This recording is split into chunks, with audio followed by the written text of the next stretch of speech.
Next up to the stage is Angela Coulombe. Angela is a UNE staff member and a UNE parent. Come on up.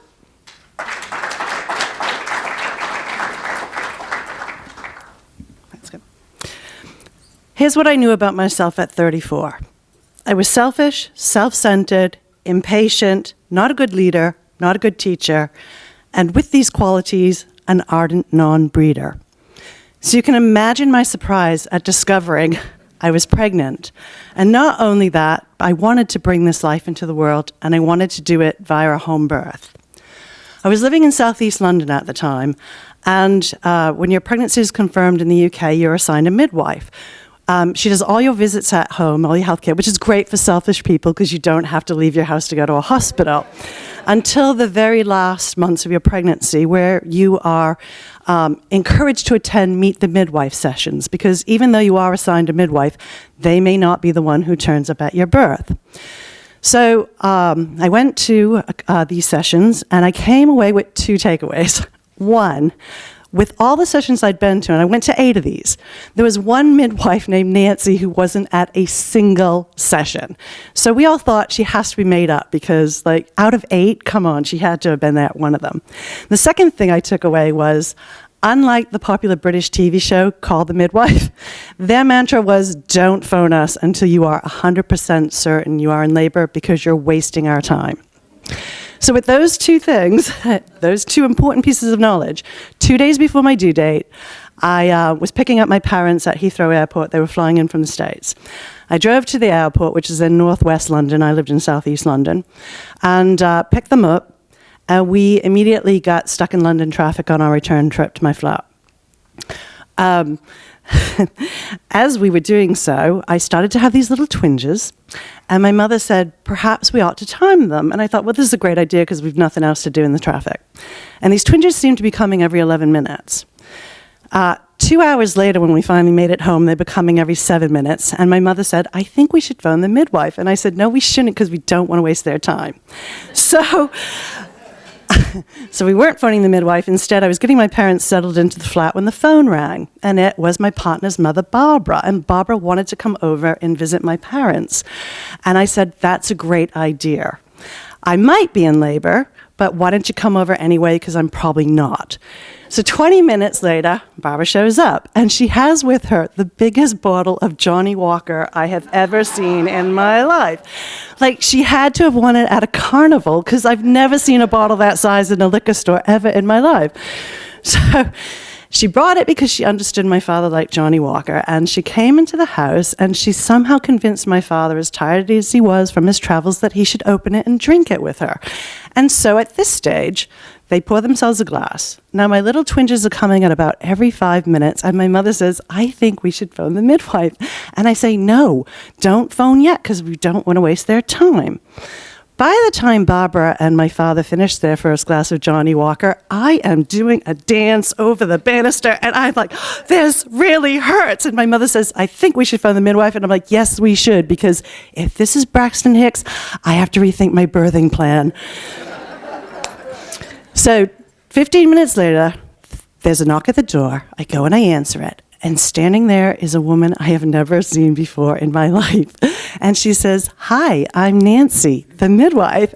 And I have two thoughts. One is, she's real. And the second is, I don't care if you're the Pope. If you can deliver babies, get in here now.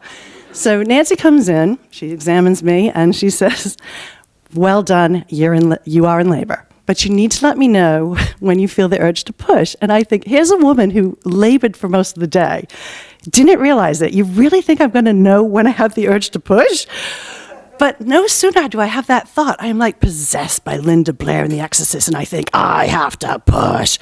And she re-examines me, and she's like, oh my gosh, you do. But you can't, because we have to get a second midwife here. And I think, we didn't cover that in birthing class, did we? But who knows?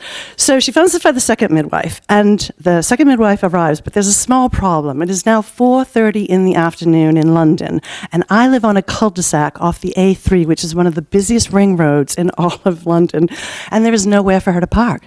So she does what any good midwife would do. She just leaves her car in the middle of the road and runs into the flat. And She's hoping someone inside can move it, but she's out of luck because my dad and Barbara have been drinking Johnny Walker. And there's only my mom, Nancy, and my partner and I. And I'm like, they're not leaving. So she's like, okay, car stays in the road. And that seemed like a good plan until other people who live there wanted to park their car. And the traffic started building up, and I could hear honking of cars and neighbors coming out of their houses and all this commotion. And then there was a knock at the door. And it was my friend Paco. And he had arrived with his son, Joe, because they were delivering a piece of furniture that belonged to my grandfather that they had just refurbished. And Paco comes into the house, and my father explains what's happening. And I hear my father say, just pop your head around the corner and say hi to Angela. And I'm like, do not do that. And Amanda, the midwife, shouts out, park my car. So now Paco has a job. He's got to go outside. He's got to sort the cars out. He's got to do all this and that. And I don't know how he did it, but he did. And he also delivered the piece of furniture. And my father says, would you like to stay and have some Johnny Walker? And Paco's like, I have a better idea.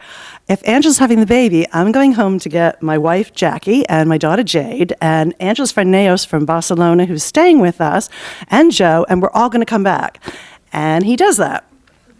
And 15 minutes later, the door goes, and it's Paco and Jackie and Jade and Joe and Neos, and they join my dad and Barbara in the kitchen, and they're all drinking. And then there's another knock at the door, and it's my neighbor Barbara, and beg your pardon, Brenda.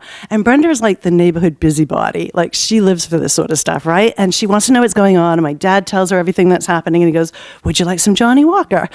And Brenda says, well, if Angel's having the baby, I'm going to go get our other neighbors, Pete and Jesse. And so minutes later, Pete and Jesse and Brenda show up, and they're all drinking, and now there's a full raging party happening in my house, and there seems to be like an open door policy where anybody who wants to come can join the party.